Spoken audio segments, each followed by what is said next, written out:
Как е на вкус? Сега ще пробвам. Идеално е. Лютичко пикантно. Бон апетит! Днес ще правим мексиканска салата. Сложили сме червени чушки, боб, маслини, царевица, риба тон, червен лук, магданоз.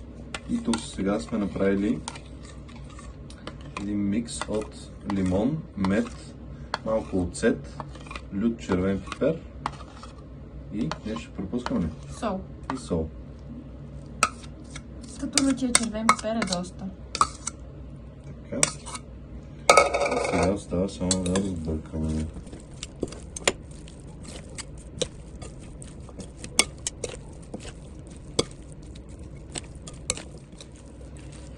Как е на вкус? Сега ще пробвам.